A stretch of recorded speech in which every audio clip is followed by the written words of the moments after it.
Okay, today we're going to break down the talking points of the time frame of the August 12th, 1967 ambush of Sheriff Buford Pusser and his wife Pauline Mullins Pusser. Sheriff Pusser apparently got home sometime after 2 o'clock in the morning and had planned to take a short nap before heading to Virginia to be with Pauline's family for a family reunion. So he got undressed and they talked for a while, and at some time his phone rang telling him of a disturbance at the state line. And he shares that Pauline was worried about his safety and wanted to go with him. And, to me, that's the last place you want to take your spouse, is to a disturbance call, but that's another story. So they head to the disturbance call, which is about a 30-minute drive away. They end up taking the back roads. I would say they left the house around, let's give him the benefit of the doubt and say he left around 4 a.m., which would put him down to the ambush site around 4:30. So during a CBS News interview, Sheriff Buford Pusser stated, "I slowed real slow for the bridge, and it was real rough. It was just beginning to break of day." Right? Then he says, "The first thing I knew, there was a car light that popped on as the car came speeding towards the side of me." So it's dark, a car pulls up beside them, and they pop their headlights on. All right? So at this point, this is his first opportunity to grab his weapon. He's startled. He's carrying a sidearm. He never mentions about pulling his weapon at this point or calling on the radio. Sheriff Pusser then says there was a burst of fire and the lights kind of flooded and my wife kind of screamed. All I knew was just gun it. I mean, it took me by surprise. I'm assuming he means gun his engine on his fury to get away from these people. So Sheriff Pusser then says the car sped off and he tried to get his bearings. So at this point, he has a second opportunity to pull his weapon and call in to ask for assistance, let him know he's down there on New Hope Road and his wife's been shot. He could have called for an ambulance, right? So he pulls over. He states this way, "I pulled Pauline over to me and tried to help her. I could tell she was dying. She was gasping for air. I opened the door and looked back, and about that time they were on us again.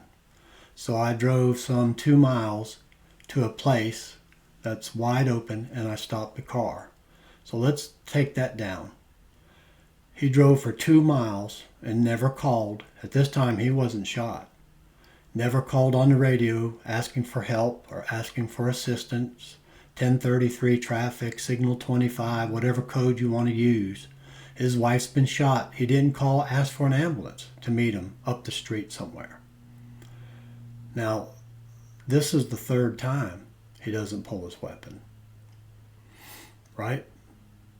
Okay. There was another blast of fire and I was hit. It just ripped my jaw off completely and it was hanging on to my shoulder here.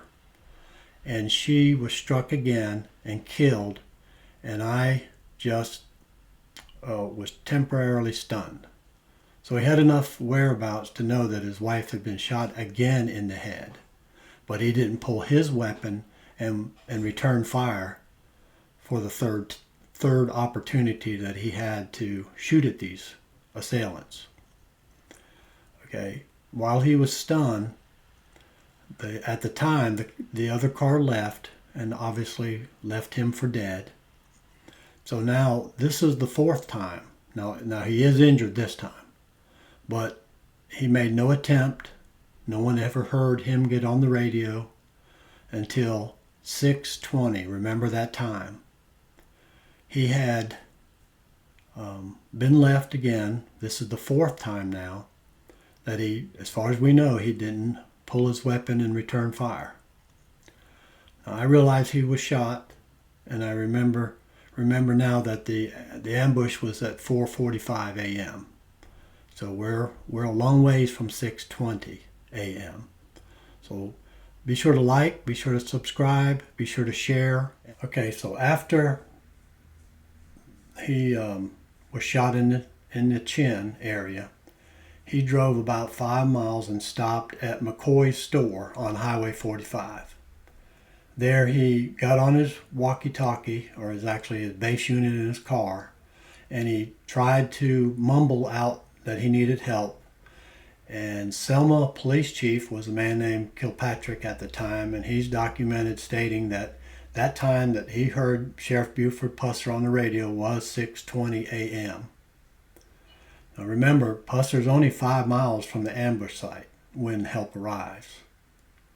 So now for the fifth time, this is my question here too, for most likely the TBI or whoever was first there investigating this crime. Did he have his weapon out then?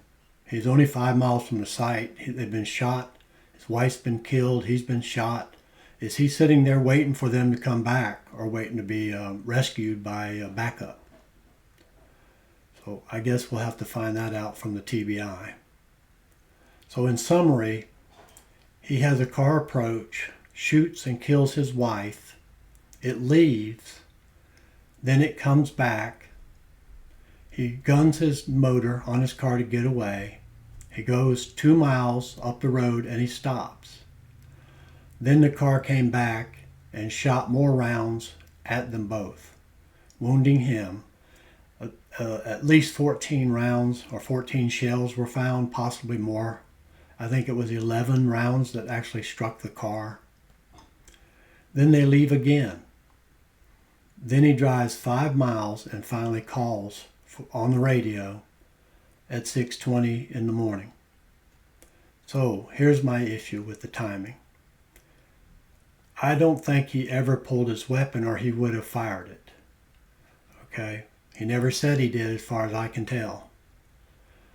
Between 4:30 and 6:20 a.m., which is about an hour and 50 minutes, it took him that long to travel the 5 miles and call for help for Pauline.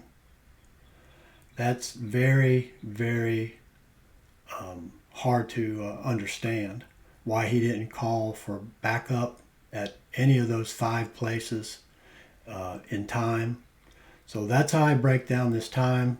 If I've missed something in the comments below, I'd love to hear from retired or current law enforcement officers, even military police, people that have had experience with this type of drama. So until the next video, y'all take care and be safe.